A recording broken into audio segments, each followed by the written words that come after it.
Hey everyone, welcome to the Rise and Above podcast, a platform for you to share your story. Oftentimes, we all have something that happens to us in life and we have no way of sharing. Many people want an outlet, whether it's writing a book or going on a massive networking platform or starting an inspirational social media account. With the Rise and Above platform, anyone with an inspiring, motivating, or interesting story can come on and share. It could be anything from the struggles of starting a business, the struggles of overcoming homelessness or mental illness. I've interviewed victims of rape, sexual assault, and abuse. There is no subject that is off limits. This platform offers a safe and fun way for you to share your story through a one-on-one experience. If you would like to share your story, the best way to reach out would be through social media. You can find me on Instagram and Facebook or through email. All the links will be provided in the show notes. Thank you for listening. Welcome to the Rise and Above podcast. My name is David Hess, and today I have Sarah Pierce with me. She is a local, I think, she's going to surprise me. So I am local. She is from the Lansing area, and she also runs the 517 Facebook page. I'm sure she has her hands in a bunch of other things that we'll, I'm sure, learn about. So with that being said, how are you doing today, Sarah? Hey, I'm great. Thanks for having me on your show. I'm excited to meet you both. Yeah, it's a pleasure. He's not on camera, but Joey's my cameraman. Okay. That's who she's referring to. I didn't know if I was supposed to mention him or if he's like the invisible man who's not here. But okay. I think he wants to be invisible. So. Okay. All right. I get that. So, how are you doing? I'm doing great. It's been busy. I've been working a lot on growing 517 Living. And how long have you been in the group, in the 517 Living community less group? Than a year. Ever since I started the podcast. How did you find it? I don't know. You don't know? I have no idea. Maybe someone added you to it. No, I messaged you because I'm pretty sure I messaged you. And I was like, I can't, because I was trying to post my videos in the page. That is right. Yes, because when you reached out to me for this podcast, I saw your old message. So it was right about when you were starting to get the word out about your podcast. So yeah, that's 517 Living. I started that back in 2014. That started as a Twitter account. And at the time I started it, I had really zero experience with growing online communities. I had done some social media for local businesses and things like that, but it was kind of on a whim. I just opened the Twitter account. I was at a point in my life where I felt kind of stagnant. I didn't have much going on. I had no direction career-wise. I had been hopping from job to job. I probably had, I think, over 40 jobs at that point. Holy cow. Nothing that I was in love with. I had gone to school for psychology and then had just gone straight into sales and marketing. And since, every job that I was going into wasn't really like something I was super passionate about, they just didn't stick. If I felt like, things weren't going that great, I just looked for the next best option.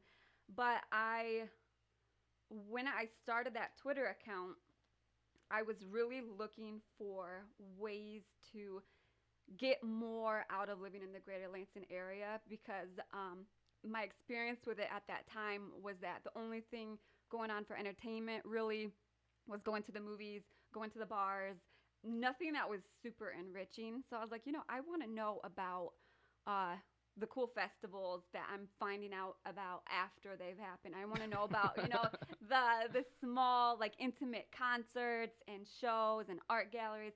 I want to know about the fun events that are unique, hosted by small businesses. So I started that Twitter account. I started sharing, retweeting content from small businesses about their events.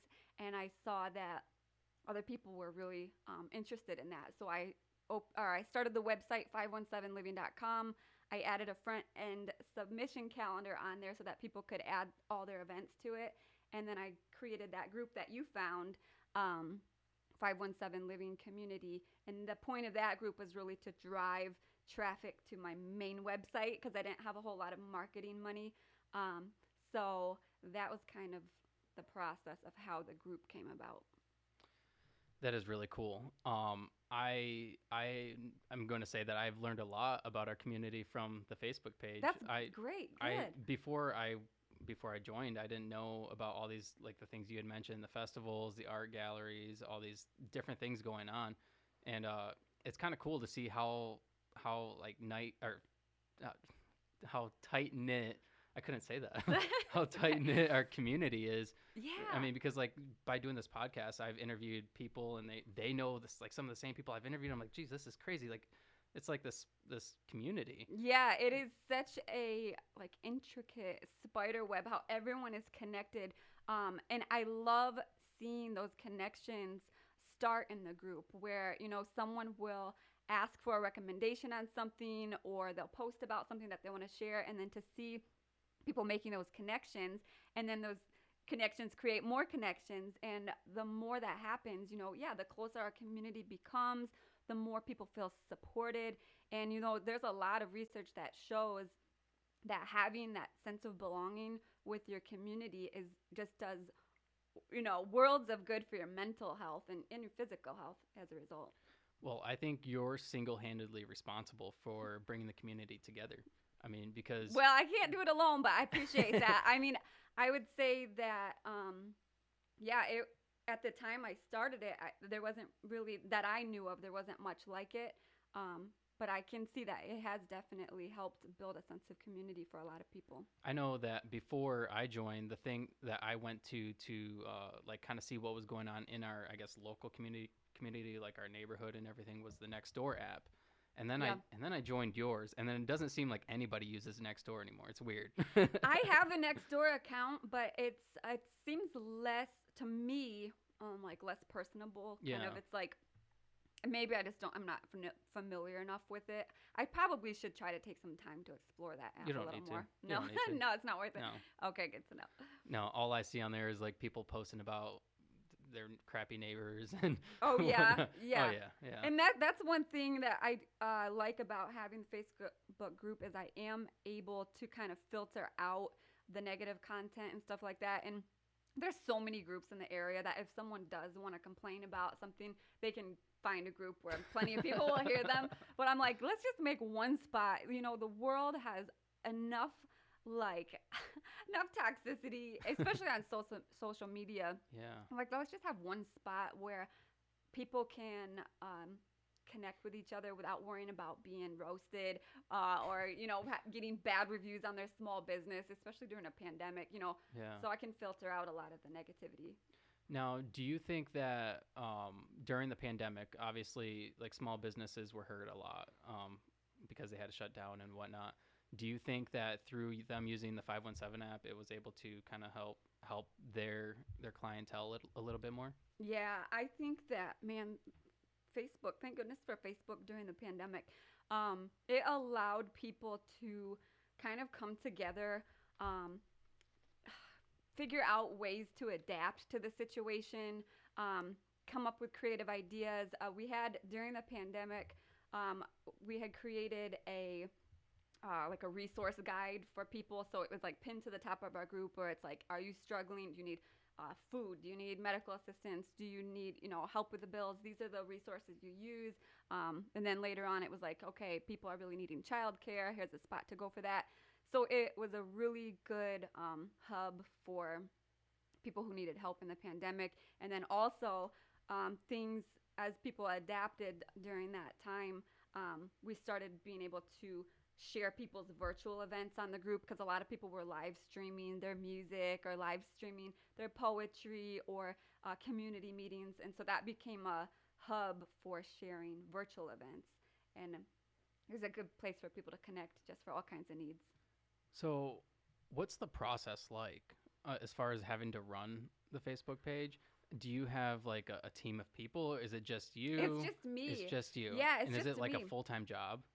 You I would know, assume it would it can be. take as little or as much time as I want. And you know how addictive like social media can be. So I found myself getting sucked into the rabbit hole of like checking notifications and maybe getting just into that mindless like scroll. But if I can just be intentional about the time I spend on the group, it actually takes very little time, because all of the group members, they provide the content, and on the actual event calendar, the event hosts add their own events. So my job really is to make sure that people know about the different platforms Right. and to moderate them. So obviously, a lot of my time is just like making sure that the platforms are being used correctly. So do you get to personally choose what people post and don't post? Yes and no. So I actually have it set up since the group has grown. At this point, it's like coming up to 34,000. Wow. So I have it set up to be very automated. So people within a certain radius that meet certain qualifications, if they request to join the group, they're automatically approved. So I don't have to constantly be approving members.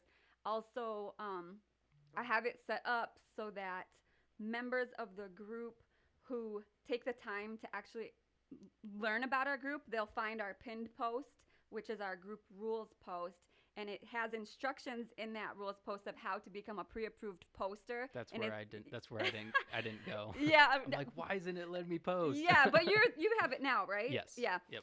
So basically, what'll happen is people will read these rules that are pinned to the top of the group, and if it'll tell on there like comment on this post, say I agree to these rules, and if they do that, then I change their member status to pre-approved posting status. So that means they can post without me having to approve it. And so, and that's just taking them on good faith that they're going to follow the rules. And if I catch that they're not, then they lose that status. How many people don't follow the rules? The majority. I mean, the majority, because I only have out of 34,000 people in the group, maybe a few thousand have pre-approved posting status. So that means that the majority of them haven't followed the number one rule of agreeing to the rules, you know.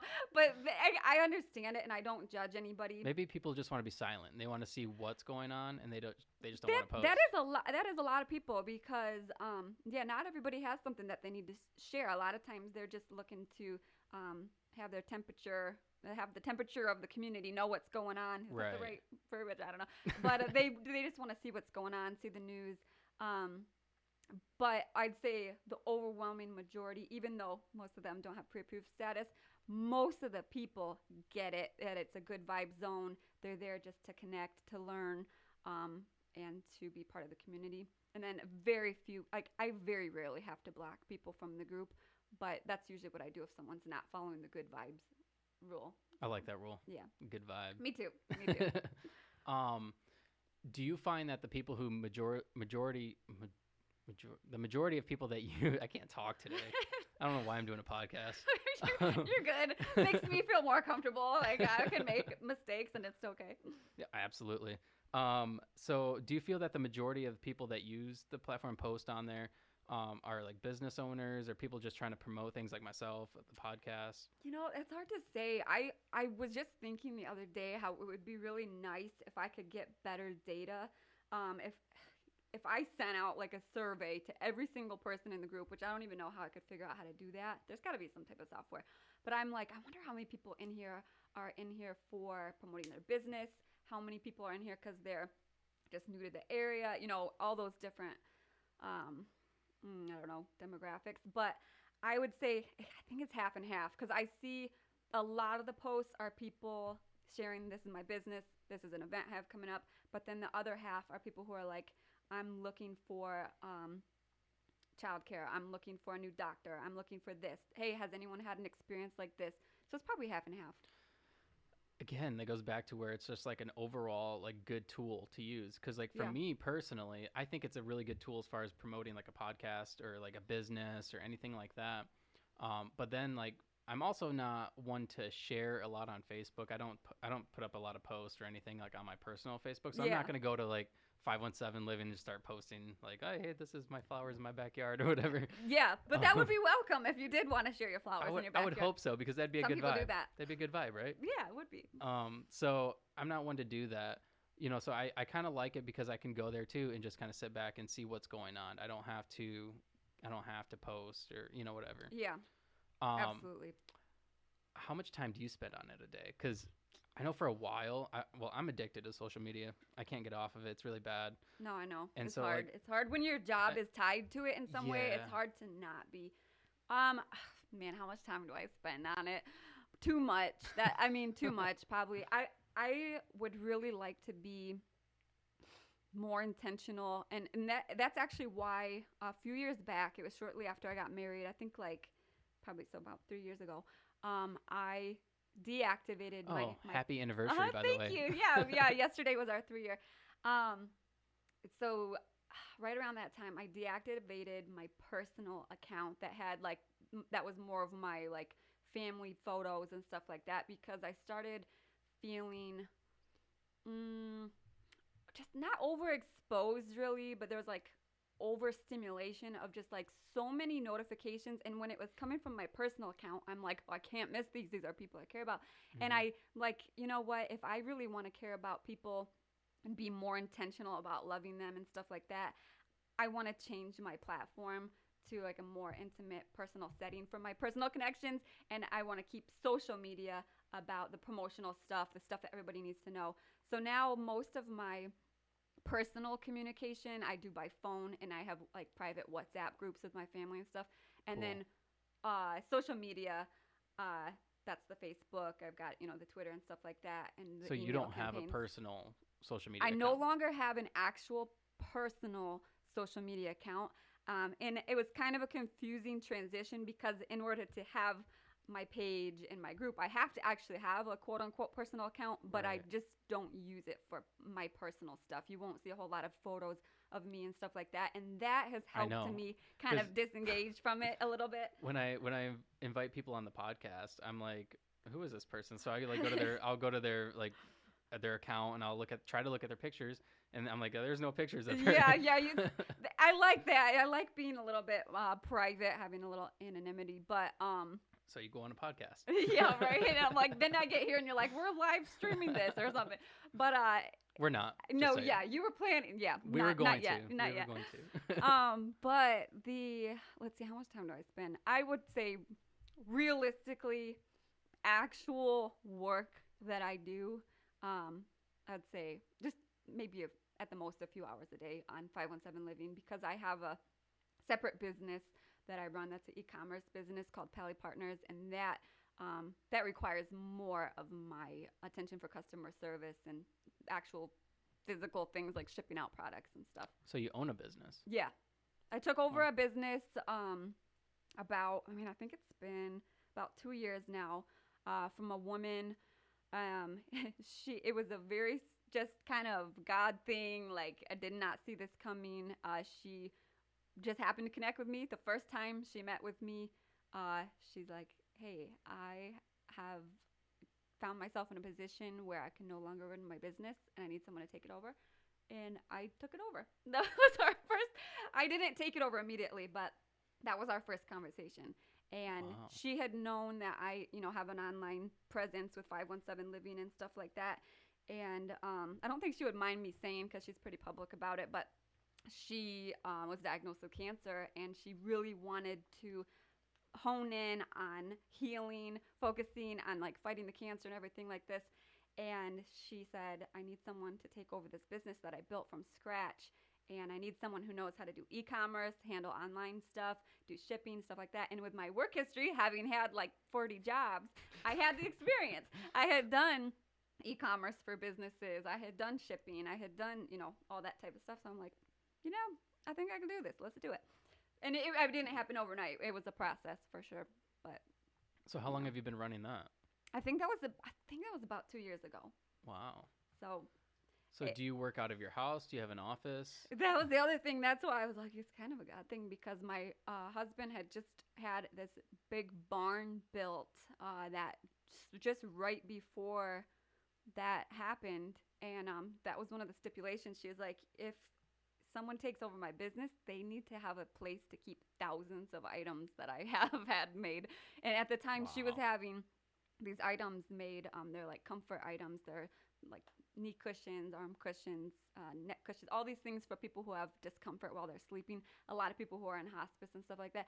She had them made in China at the time, and so she would have to order them in really big quantities. And Oh, so okay. I filled up, half the barn with stuff, and I moved my office out there. Wow. Yeah. So what kind of things do you ship out? Those are same the items. things? Yeah, The same same things? items. Okay. Except for there's gonna be a small change with everything that has happened, and with my focus of more like local. I am in the process of working on finding new manufacturers because also it's extremely expensive to have stuff shipped from China right now. Yeah, Quite a bit more I could expensive than when she imagine. started. And it's Yeah. probably difficult to get supplies, right? You know, I could probably still get them. It's just the shipping cost went up by about 8 times, and when Wow. yeah, and on top of that, there's some extra fees and stuff like that. So it just wouldn't really make it would make more sense for me to really put in the time and effort to find a really good U.S. based manufacturer who would be able to work with me. But I'm gonna have to find someone price wise who I can afford too, because that's the give and take. So what kind of things are you shipping out? They are. I wish I had one with me so I could show you. There's a lot of people, not just women, but it seems to be a lot of women are my customers, um, particularly side sleepers who experience a lot of discomfort, bone on bone discomfort when they're sleeping. That's me. Yeah, between the knees. Yeah, that's Yeah, me. I yeah. sleep with a pillow between my knees. Yes, so you I, would be like my customer basically. And some people, um, even though this is a very simple product, it's like basically a sponge with cloth around it, and you pull it up over your knee, tie it on, and you sleep with it. That's probably the most popular item I sell. Even though it's simple and it's cheaply made, uh, and some people are like, this is complete garbage. There's other people who are like, this has changed my life. This has been the product I've been looking for all my life. And those are the reviews where I'm like, hey, it's worth it. can I get one of them? Yeah, you can have one. I'll get you one. I have a lot of them. I would love so. that because seriously, I have a little pillow that I sleep with every night, and my wife makes fun of me because I'm like, I cannot sleep without that pillow. Yeah. I mean, and if you hate it, it's okay because you can tell me. I'll take your feedback. But Now, how thick are the sponges? they are about an inch and a half. Are they pretty? Is that my phone? Oh, geez, I'm sorry. It's okay. I'm just gonna shut it off. That's so unprofessional. Oh, I don't care. um, so are they pretty? Are the sponges pretty firm? What is? What, When I was just looking into getting new ones from the manufacturers, I told them it was like, what was it? Like medium soft. It's like and I wasn't even sure what terminology to use with them. I'm like, I'm looking for a sponge that is considered hand stirred by my current manufacturer. Here's the dimensions. It's like an inch and a half by like, I think it was like 7 1/4 by 5 and something. And yeah, that's really all. It's like medium soft. It's kind of just so is it squishy sponge. Is it something you can make? I cannot personally make it. Why not? Because I don't have the sewing skills, and I'm looking for a way. The benefit of going through a manufacturing company who kind of specializes in making those type of things is it would save me so much time because I can have them make it, they send it to me, and then all I have to handle is sending it out. And there are some people who do this type of work who they don't even touch the product. They would have the manufacturer handle all the orders and everything like that. But at this point, that would be a big leap for me. So I'm gonna still plan to do the actual packaging and shipping. Now, do you do most of your business locally? Is it over the internet? Most of it all over internet. All Yep, internet. Yep. The Pally Partners business, and I usually don't talk too much about Pally Partners because I don't feel still a whole lot of ownership with it because I'm like, I didn't build this, but I love the woman who did start the business, and she's actually doing really well now. But I feel like I'm taking care of someone else's baby, but Oh.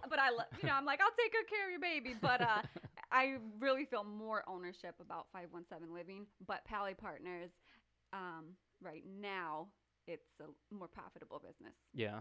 517 Living, it'll get there. Yeah. Right now I'm kind of building up the audience, still building the traffic. Can you make money doing it? Yeah, the main way that I would make money and what I'm doing now is selling advertising, like on the website. DigiLink Computers, you have Okemos. They just recently they were bought by new owners, and they're kind of looking for ways to connect with the community more. So they became my featured sponsor. So you'll see if you go to the website, they have a banner above the calendar that says like DigiLink Computers. This is all the things they offer. They sell. They help with tech support, all that. So that would be where I would get most of my money. Okay. Yeah. But then, I forgot to pick that up today. I just put in an order with Retro Duck in East Lansing to make shirts. So I'll be selling shirts, but I don't plan to make a ton of money from selling merchandise. And also, we've had events in the past. About 2 years ago was our most recent 517 Living Community Night. And we actually did have that as a ticketed event. And there was live music, vendors. It was a beautiful, gorgeous event out at Waldemar Nature Center's barn. It was like a perfect fall, beautiful day. But we, since the pandemic, I say we, but it's just me. But I mean, like, everyone's involved. But I've kind of changed the structure. So now it's 517 Living Community Week. And so the first week of October this year, there's a week-long celebration where local businesses and creatives and organizations are hosting special events on their own, and I'm helping get the word out. And then people are offering deals like 25% off when you use the code 517 Living. And I'm really going to work on building that into a very well-known celebration that happens. I'm going to try to pick a week of the year that we stick with so that people know when to expect and what to plan for. But eventually, once everything has cleared up pandemic-wise and the risk is lower of all that stuff, then I'll probably end up combining 517 Living Community Night, like our big party that was in person, and I'll combine that with the week-long celebration. So it'll be like a week-long celebration of the Greater Lansing area, and right in the middle of it, we're having a party on this night. That would be ideal. That's cool. Yeah. So do you plan on eventually having that, like, just doing that, just running 517? That's a good question. And that's something I've still struggled with. Like I said, I had so many jobs back in the day, and part of that was because of just not really knowing what and where and how and why and all that stuff. And even now, I'm like, where do I want to focus all my time and energy? Because 517 Living, there's so much potential there, and I love it. But one of the things I really love about 517 Living is that I'm not bought. Like, I don't have a bunch of advertisers who are watching my every move, and I have to please them because I can't lose my money. So part of me is like, I want to kind of keep it like grassroots where I can say what I want. Please not that I do like say all kinds of wild things or anything, but I just don't want the pressure of like, I want to be able to, if an advertiser's like, I don't like what you're doing, I can be like, that's fine. We can go separate ways, and I'm not dependent on them. Whereas Pally Partners is something where, it's kind of separate from my identity. It's, international sales, stuff like that. And so I think I'll probably keep them both. Pally Partners, I plan to grow, find hopefully new manufacturers that I can work with. Better as in cheaper. That's better. I'm hoping cheaper shipping. I don't think I'll be able to find as cheap pricing as the Chinese manufacturers, but I'm thinking, if I can find U.S. companies to work with, that'll help me work on quality control, and I'll actually be able to be more hands-on with the process, and maybe even eventually have more products available, maybe even better products. So I would like to do something USA, maybe even Michigan. Actually, one of the sponge company I just reached out to was, I think, in Rochester Hills or something. Oh, wow. So that's a whole process, and really I enjoy the process. I think that if I cut out 517 Living, because I've had offers in the past of people like, let me know if you want to sell it, or oh, wow. what if we took it over and we could do this for you and that, and we could grow it. But I'm like, I think I get so much entertainment out of it. It's so enriching for me. And even when I'm feeling bogged down about certain things, because social media can get toxic, people can get toxic, just in general, it's out there, and sometimes it pulls attention away from the positive when someone's coming at you, and it's just, you're like, you have these days and you're like, I wish I could just completely unplug and just pass this on to somebody to take. But I'm like, no, I would miss it. I would miss it. And it might lose its element. Yeah. You know, like if somebody else takes it over, it might ruin it. It could. You're existent, but you just kind of let it kind of take its own course. Yeah. And if somebody else took it over, they might have their hand in things. And that's one thing I've thought about in the past. I thought, like if something happened to me, who would I want to be the benefactor of all of this?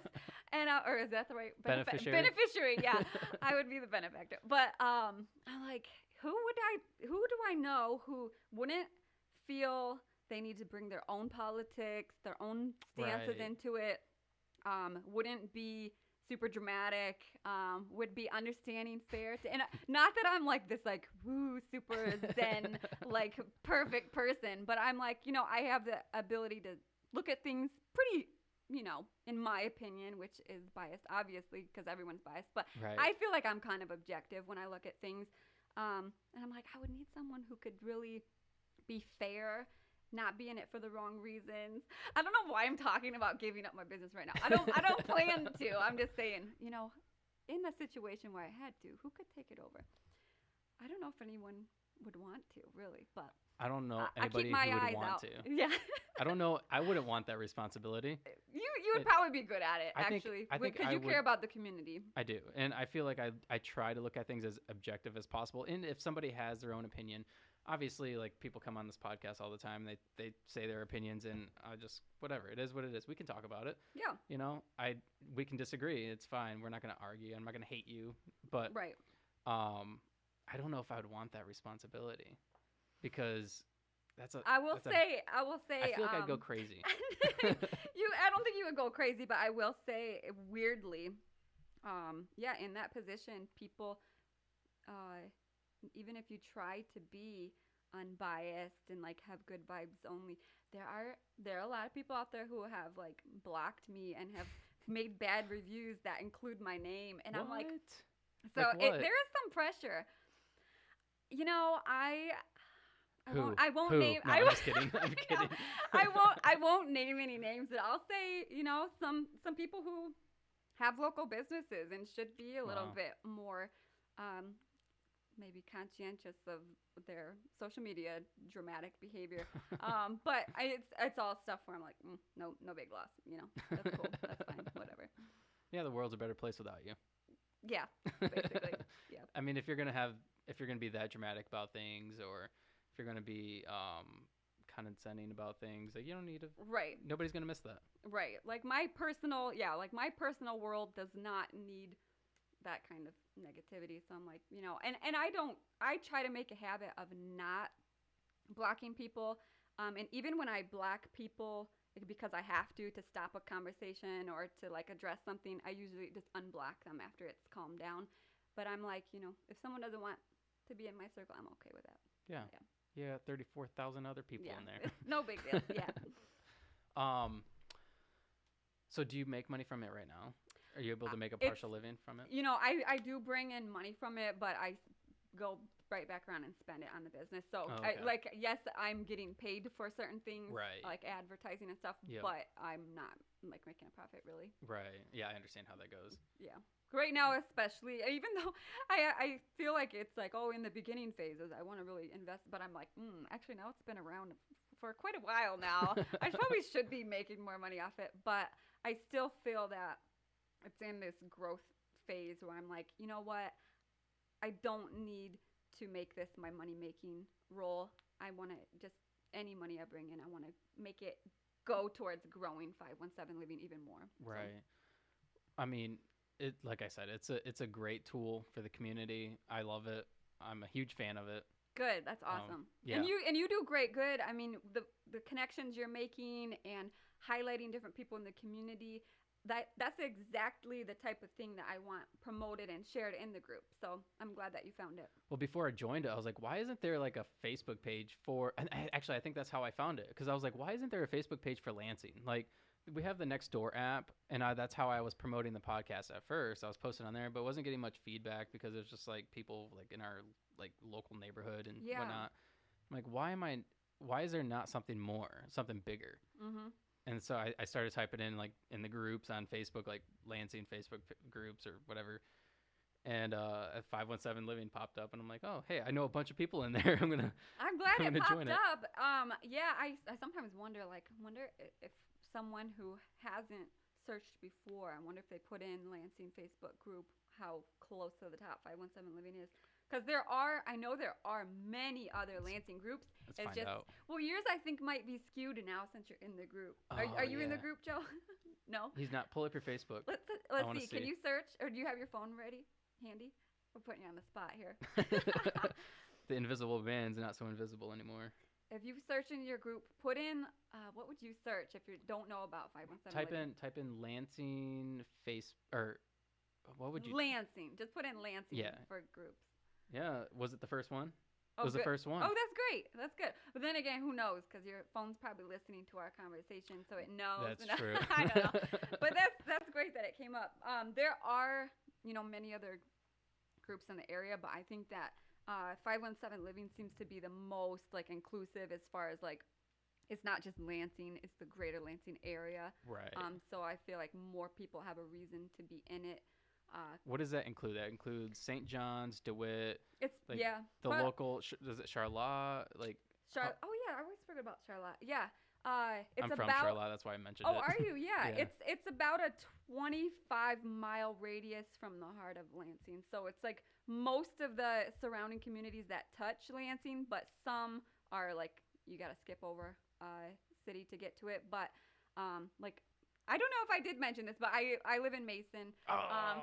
But so Mason I was would be. gonna ask you, so yeah, don't worry. I didn't yeah, forget. so Mason is, you got to skip through Holt or whatever to get to Lansing, but yeah. It's not that far away though. Not too far. I literally ran from my house to Mason. From this house to Mason? Mm-hmm. Wow. How far? What spot of Mason? Downtown and then back. That's pretty far. It's really far. That's like It was like 20 miles or 20. something. Well, the route I took was like 26. It was over 26. So Actually, it you might have been ran 28. a marathon? It was over a marathon, but yeah. Wow. Don't disrespect me like that. How long is the marathon? How far? 26. I think it's 26.2. And you just were like, I just feel like running 26 miles. Not really. I was training for an ultra marathon, which is 50 miles. People do that? People run hundreds of miles. Wow. Yeah. That's intense. Yeah. I'd like to get there one day, but we'll see. Wow. I just started today training for another 50 mile in January. So I might make We're another. We're different. Even though I thought we were similar, we're very, very different people. Oh, I'm a maniac. Like Wow. when I want to put my mind to it, I'm insane. That's awesome. My wife hates it.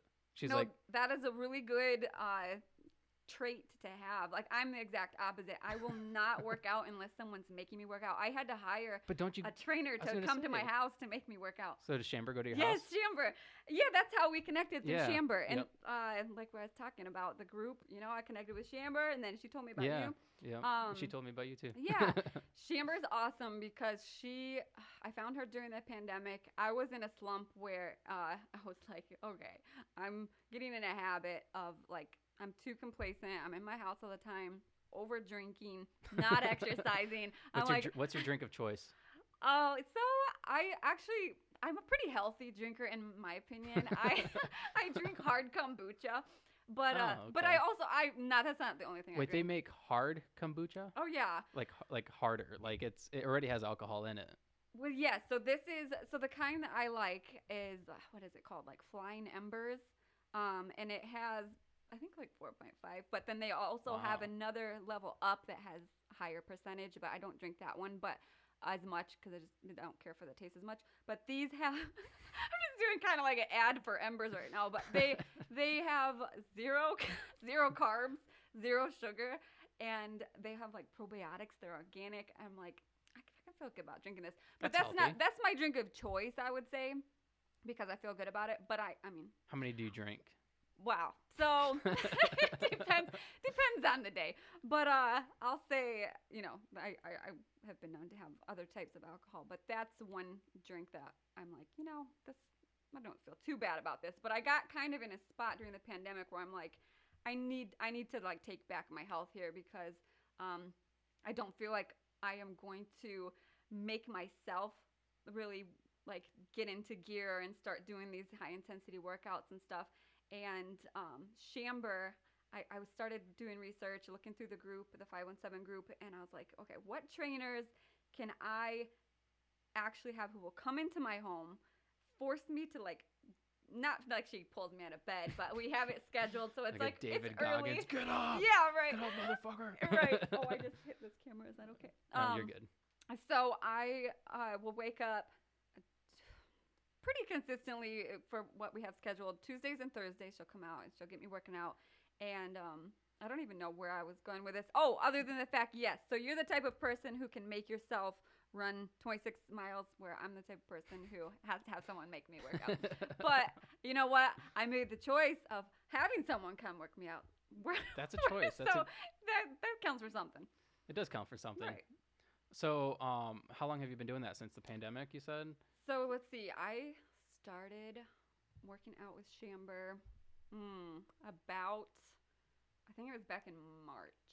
Of this year or last year? This year, yeah. Okay. And so do you notice any significant differences in like how you feel? Oh yeah. I feel like if I had not started working out with Chamber, I would be much worse off right now. She comes to my level. I mean, she laughs at me because I have like zero coordination and stuff like that. But we can have fun with a workout, and she customizes the workout to my needs. As someone who's not super physically fit, who has not have like a history in fitness or being consistently into that type of thing, she will create workouts that are manageable for me, make them fun, and she also helps with like nutrition and stuff like that. Cool. So if people need help with their diet, she can help with that. That's really cool. And I should give her a plug. She actually is a trainer at Hit Fitness in West Lansing. Behind so if Meyer. anybody, Behind Meyer. Yeah, over by Meyer, with Nate. What's Nate's last name? I don't know. Nate and Chamber, two wonderful trainers, both at Hit Fitness. So do you go to the gym and work out? No, I don't. No. So you do all your 100% do all your workouts at home. Correct. Does she bring equipment with her? Yeah.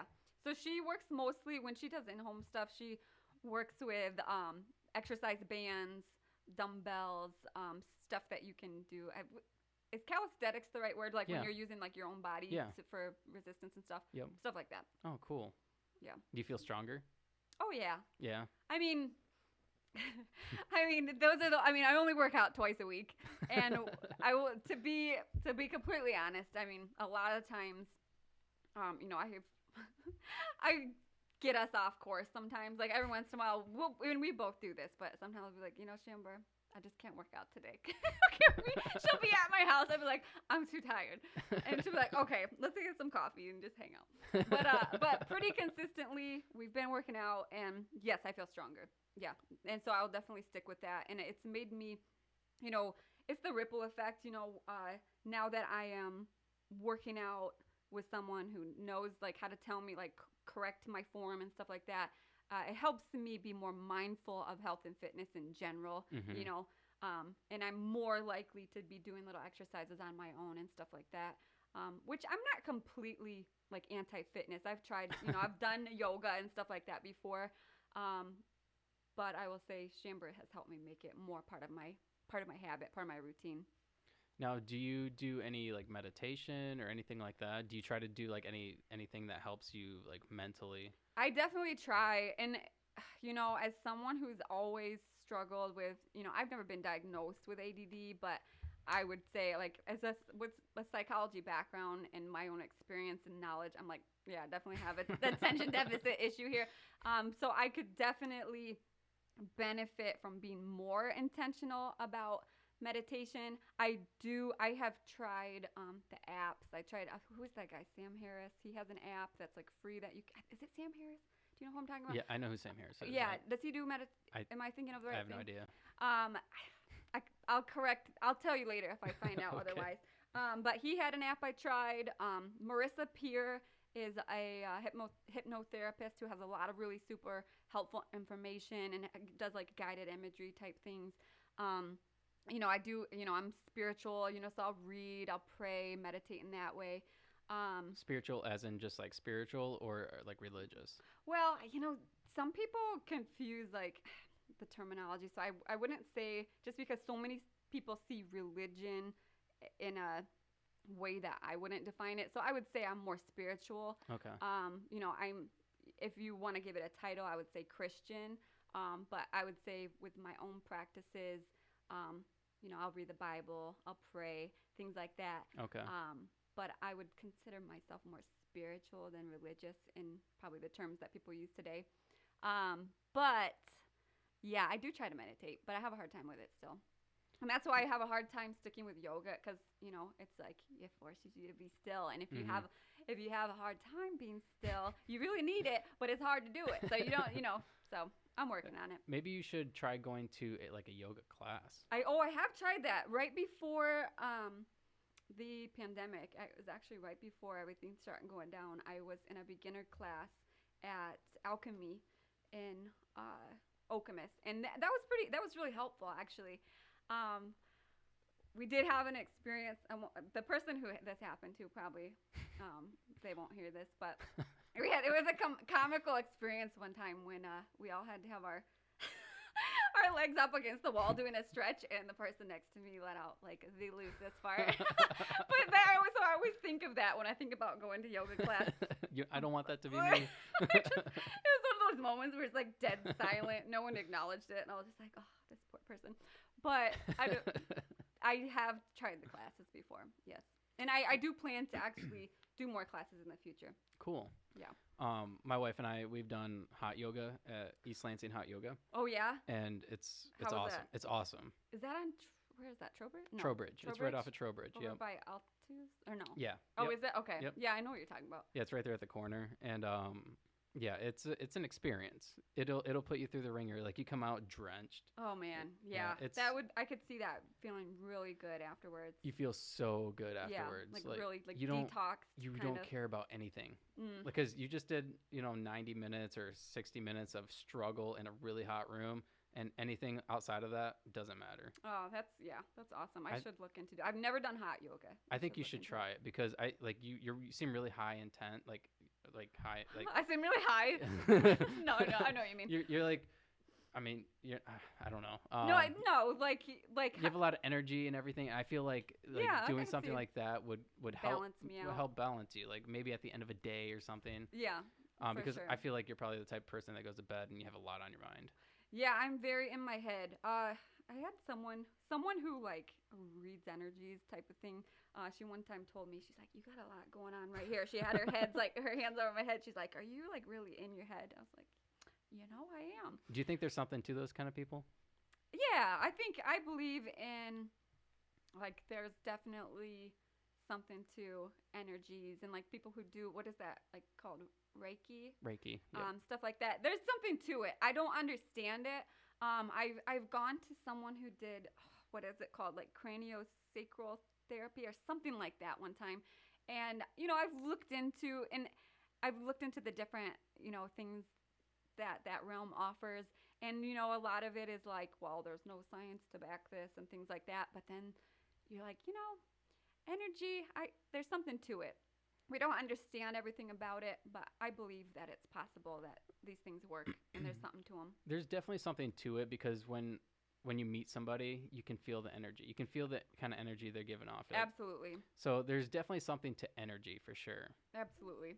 And I know that, as the human race, we understand such a tiny amount of everything that's going on in the universe. And I'm like, I'm not going to pretend like I know everything. I'm not going to pretend like this little mind understands all the mysteries of the universe when it comes to anything. So I mean, that's part of what helps me kind of be not unbiased, but like, understanding of different perspectives is I'm like, I'm not going to pretend like I know everything. There's a lot of truths out there that I don't understand. So it was kind of an eye-opener the other day. I don't know if I should say this on the podcast, but I've been helping some friends not under the table or anything, but since I'm laid off. Yeah. No, of course not under the table. No. Anyways, we went to this house to do some work, and the homeowner, he was racist, complete racist. And I'm just thinking, like, you poor soul, like that, you have like this such narrow-minded perspective of other human beings. It's kind of insane. Yeah, and And- you see so much of that, like it comes from, their upbringing, they had certain experiences that led them to that. And so it's a very selfish view of like, well, this is my understanding and my experience. So that's how the whole world is because I said so. Yeah. Well, and I think it has something to do too with the fact that they're not necessarily part of a community, Mhm. because Right.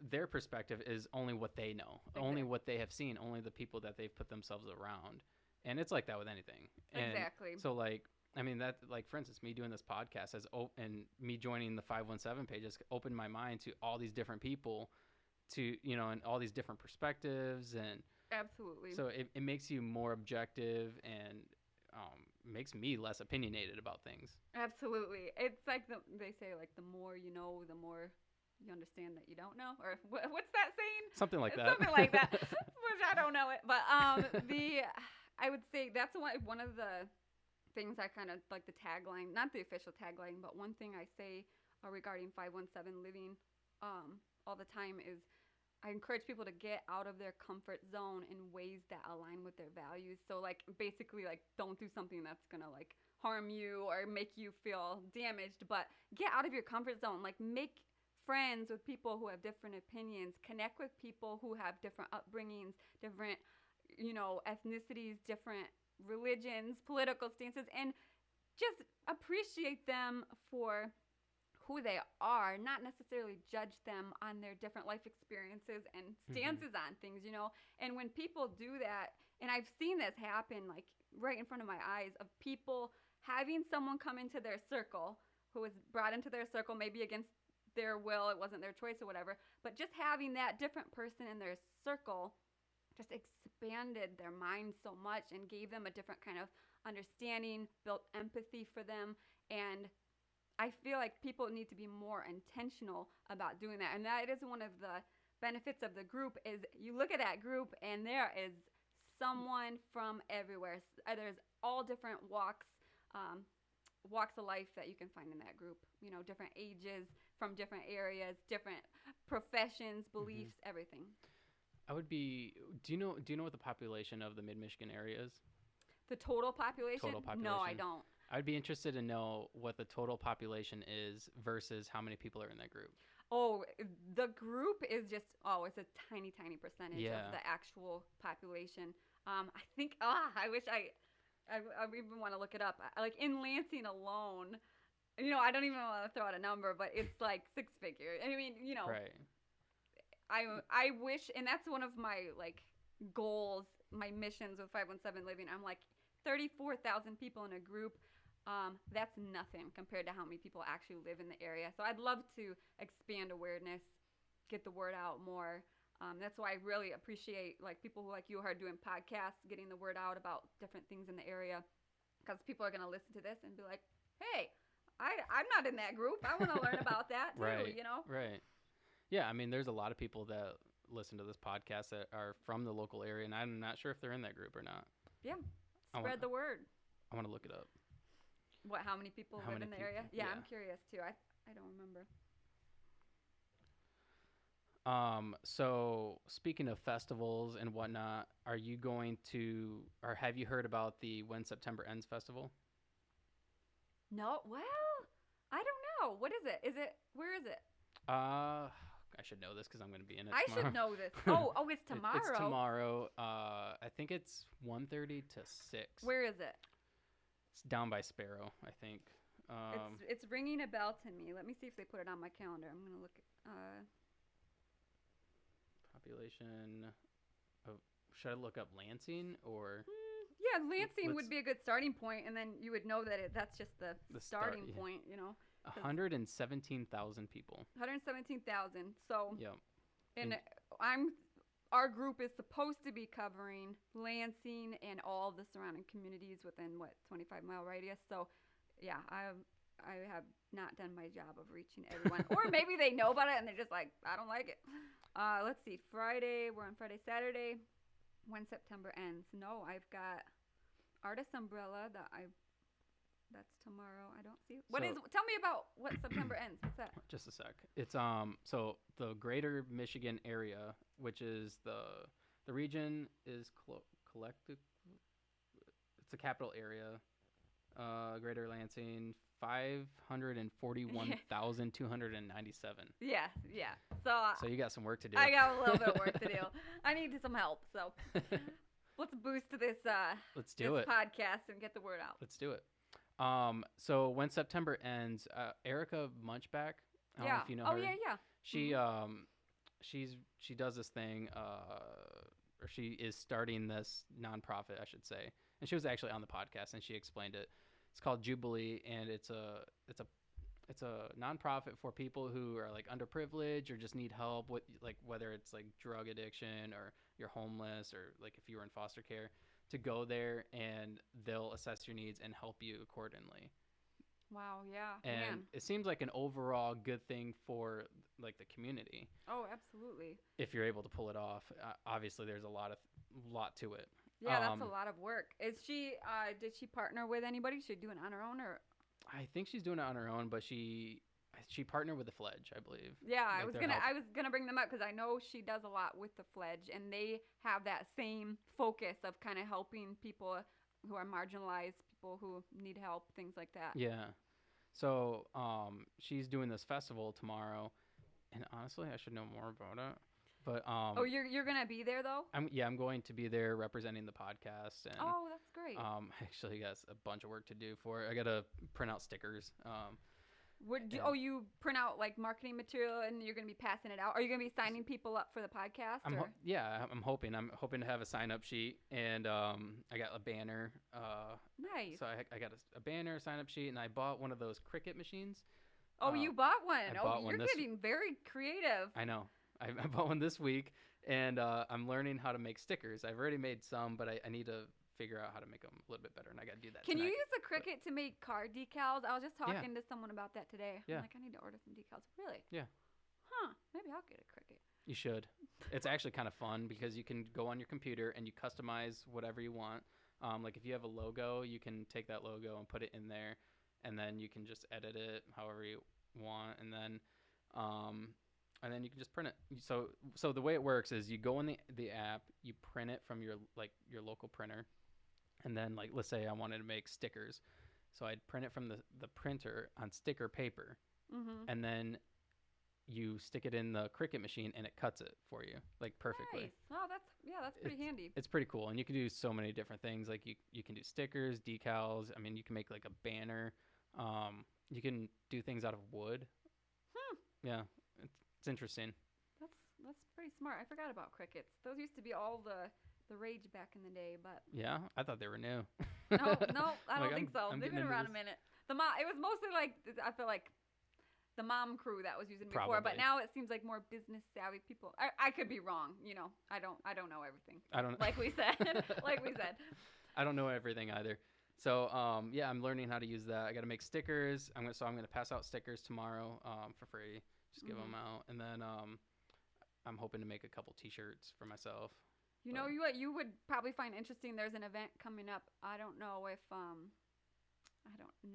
this podcast is delayed in going out, and if this event will already be over by the time this goes out or not. But the Local First is hosting a networking event at Eagle Monk, and I think it's the 28th of September, and it's going to be an event where all the different networking groups in the area are going to go there.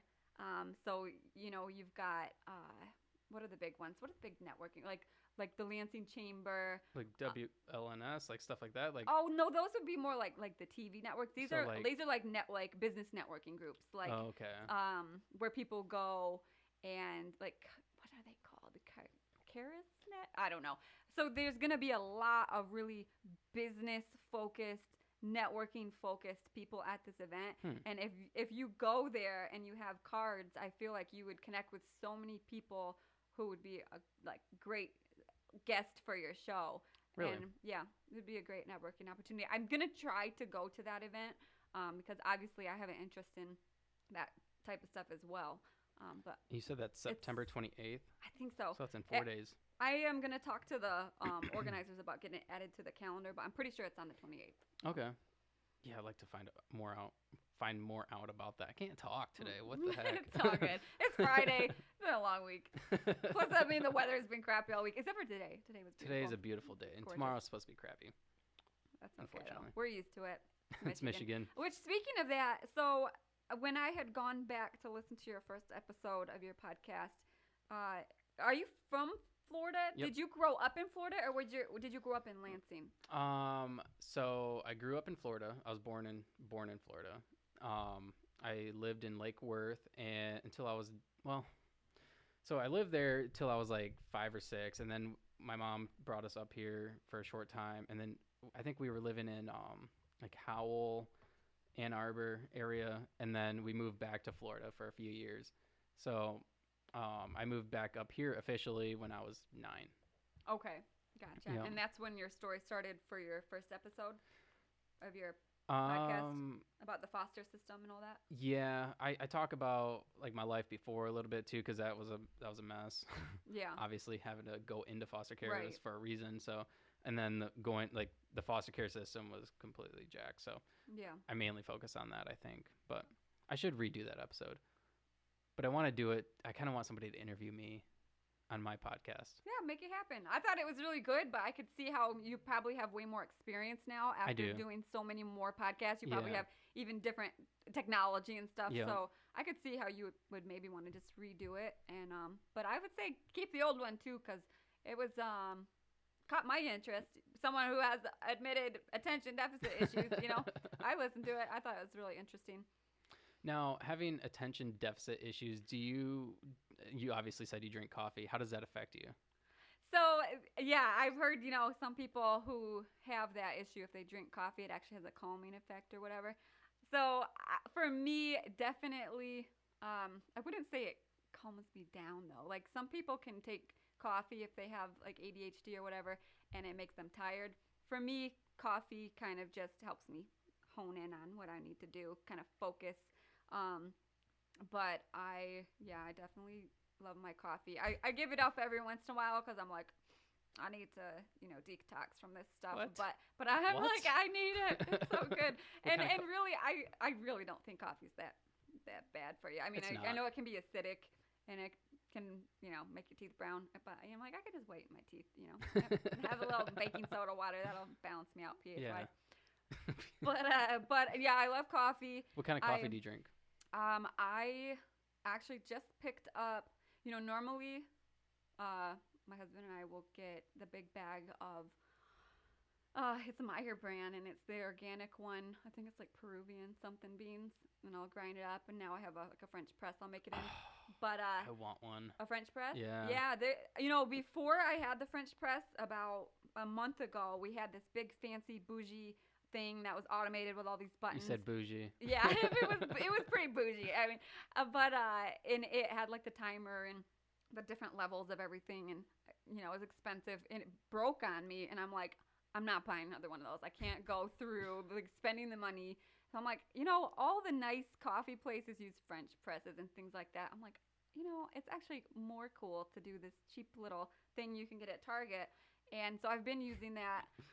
But currently, I just bought some Grumpy Monkey from Daryl's Supermarket that I've been using, and that's very good coffee. I can't remember who makes that, but if you look up Grumpy Monkey coffee, it's sold at Daryl's in Mason and at Bestsellers in Mason.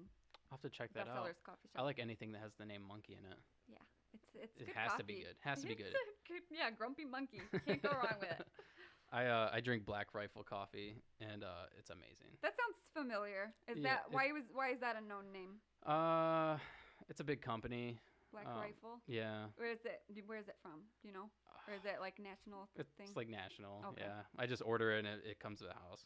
Okay, So. Black Rifle. I'll have to look that up. There's Yeah. lots of good coffee out there these days. They were just, I was really bummed because I think it was last weekend, there was a local organization that was going to host a coffee festival on What? Saturday, but they didn't sell enough tickets. So I told them, and they ended up canceling it, but they were, they're working on it and they're going to bring it back, but they're trying to make Lansing like the well-known coffee capital, and because they're like, we have so many roasters, so many great coffee shops, And so their plan is to have a coffee festival. And when I see that they have another set date for the future, I'm really gonna help them get the word out because I'm like, I would Yeah. love to have a coffee festival How in the can we make area. that happen? Yeah, right. I want to make that happen. I love coffee. Yeah, it's Lansing 501. They're the ones who you're Oh, probably okay. familiar with them. They would be interesting if you haven't had Chris Sell as the I think director's name. He'd be interesting to have on your podcast. Okay. But they are the ones who have that in the works, the coffee festival. Cool. Yeah, that'd be cool. I would love that. Yeah. Have a Lansing as a hub for coffee. That'd be awesome. Yeah. Super, super cool points for us if we could get that. So, what's your long-term goals with 517? You obviously said you would like to kind of promote it more, make more money from it, add more members. Obviously, that's probably a huge goal Yeah. to reach more people. What is my end goal? I would say Not necessarily end, oh, because what is my would it have goal? an end? Yeah. No, I would say my main goal with 517 Living is I really want to use it to grow the community, boost the economy, connect people. I would love it. I would love 517 Living to be part of what helped build the greater Lansing area into a more accepting and understanding and loving place. Like I think that the people in the area are wonderful. But I would love for 517 Living to be a tool that is making the entire area just more empathetic, more educated, more connected, more supported, more supportive. I would just really, want it to constantly be growing, adapting with, what society is presenting. And I just want it to always be something that people can count on for support, local connections. I want it to keep growing. But the other thing is I'm so dependent on like third party companies like Facebook. I'm like, if Facebook decided tomorrow, we're done with Facebook groups. I'm like, I'd be kind of screwed. So I need to constantly be looking for other ways to grow 517 Living. Like, how do I improve the website? How do I stay on top of social media trends and branch out so I'm not so dependent on Facebook? How do I use Instagram, but Instagram doesn't have that same community building feature. So I'm like, what other options would I use if Facebook was gone tomorrow? So I guess my main goal with 517 Living is I want it to always be improving. And if it's always improving and always growing, then I'm happy with that. But you want it to be organic. Yeah, I want it to be organic growth. Obviously, I put some money into advertising it and stuff like that, but I want it to have a very grassroots feel. I want it to be a very accepting community, and I want it to be very diverse, very inclusive.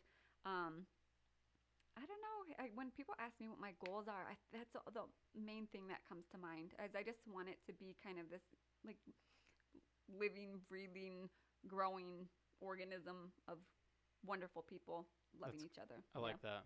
Yeah. I like that. I mean, I think, again, I've mentioned it. I believe that the 517 Living has brought the community together and has, I think it's done great things for our community.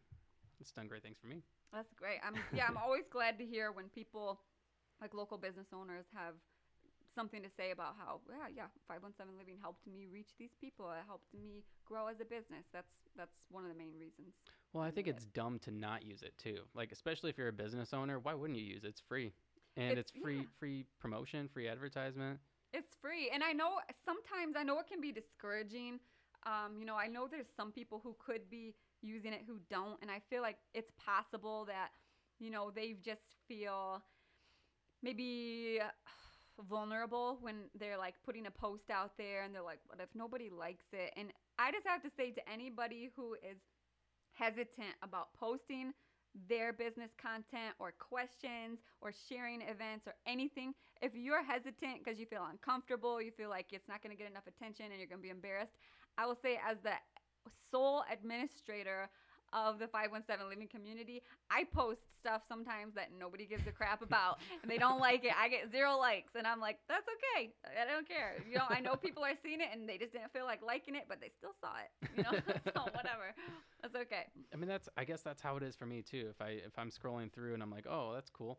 I don't necessarily like it. I'm like, but I might take that into consideration. Yeah, because if we literally threw a like or a heart or a laugh face or whatever on every single thing that we like, oh, that's nice. You'd be a creeper. We'd be a creeper, and we'd be like we'd be feeding the addiction. Oh, I gotta like that because I gotta let them know I liked it. No, you can actually like something without actually clicking like. Right. You don't have to click a like. But yeah, I don't know where I was going with that. So somewhere. Is 517? We're gonna wrap this up soon. Yeah. But is 517 are you looking for like sponsors for the page, like local sponsors, like maybe local businesses, or what? That's a good question. I would say that I don't want to have small business sponsors generally, because I want small businesses to be able to benefit from all the free stuff, because I'm like, small businesses, they can take advantage of, they can be in our directory. I have a directory on the website, which you could be on. I think I could put you in like the local media section. I'll send you the link later. Cool. It's 517living.com/directory.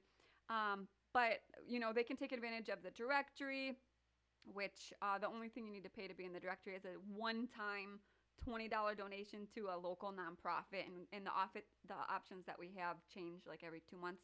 Okay. So you can be in the directory, you can advertise for free in the group, you can add your events to the calendar for free. And I'm like, small businesses, just enjoy the free advertising that 517 Living has to offer. The sponsors I would like to have for 517 Living would be the companies that have so much marketing money they don't know what to do with it.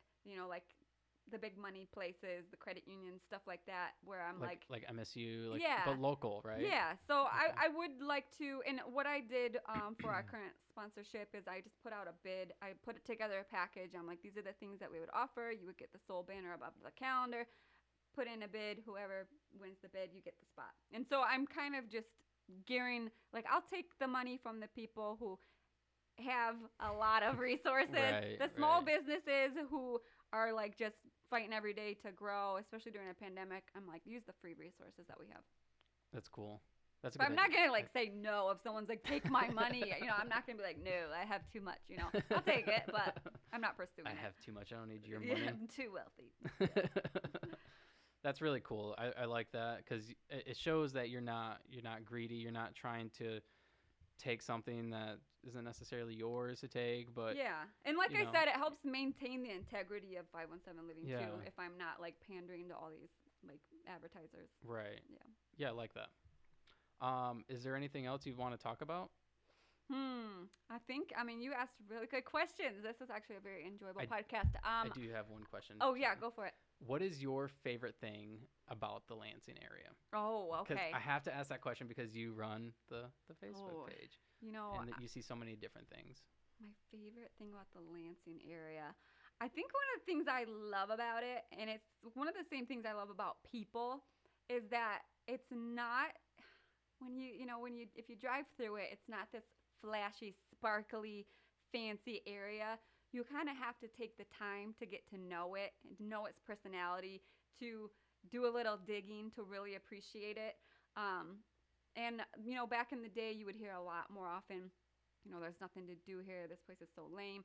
But if for the people, then I've noticed the people who actually love living here are the ones who invest in the community and they really get to know it and they're intentional about it. So that would be the thing I love about Lansing and the greater Lansing area in general, is there's so much to discover, and the word that comes up a lot with the people of the greater Lansing area is they're gritty. They're hard workers. They're dedicated. They stick through those cold winters. So the people are wonderful, and I think the place has a lot of character.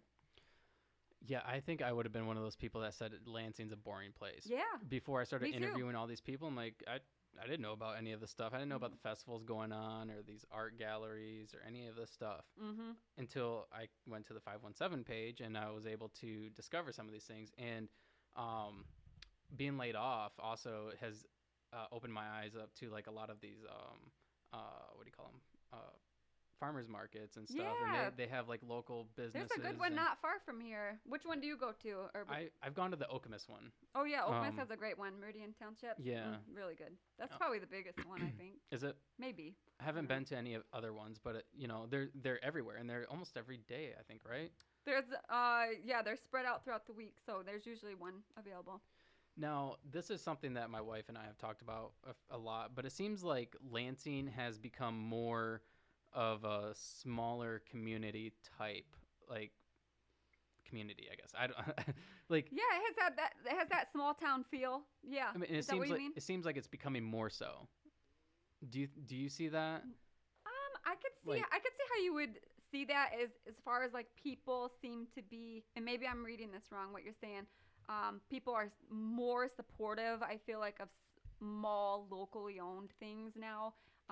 More supportive of like local artists and local music and things like that. So is that what you're talking about? Or are you talking about something else? I'm talking about that. Yeah. And you know, like small businesses and also like these festivals, because I never remember ever seeing these many festivals. Yeah, exactly. And it seems like there's a lot of them now. Exactly. And that's why I'm like, you know, if we get together as a community and we support the festivals and the concerts and things like that are taking place, that's going to give businesses and organizers the confidence to keep on hosting stuff like that and to host more of it. And it's kind of this snowball effect where it's like, and if we keep supporting the festivals, they're going to offer more. And then we're going to start getting that reputation of like, hey, Lansing's a cool place to go. Let's see what festivals they have going on. And then people are going to come from other areas to support our community. And it's really, you know, great for the economy. Placemaking's a big term being thrown around these days, where if you make your area fun and you build places for people to connect and enjoy living there, it's really good for everyone financially. Yeah, absolutely. And then it makes other people want to start businesses too. Right. Exactly. Yeah. Well, it's been a pleasure talking to you. We've been going a long time. Yeah. An hour and 15. That's not that long. Hey, that's pretty good. That's not pretty bad. Good. I think my longest is like 2 something. What was the last one that you did? That one was pretty long. The last one I put out was it was a woman who I was like, I haven't met her before. Let's see, and you said in your title, which caught my attention, you're like, this may be one of the most important ones I've done. Yeah, Dara. Yes. Dara. Yes. She that was an awesome podcast. Have you listened to it yet? Only part of it. I started that one, and then I was like, I want to start from the beginning. Okay. So that's why I went back and listened to that first one. Don't start from the beginning. Okay. No? Okay. I'll just go back to Dara. I just feel like it's rough. It gets better. So it gets better over time. Okay. So my latest one, I think, is the best one so far. As far as like people, like somebody like having their life a complete wreck and then turning it around and then becoming successful. Oh, yeah. I'm going to go listen to it. I love stories like that. Yeah, I do too. And, so her story is awesome. It's amazing.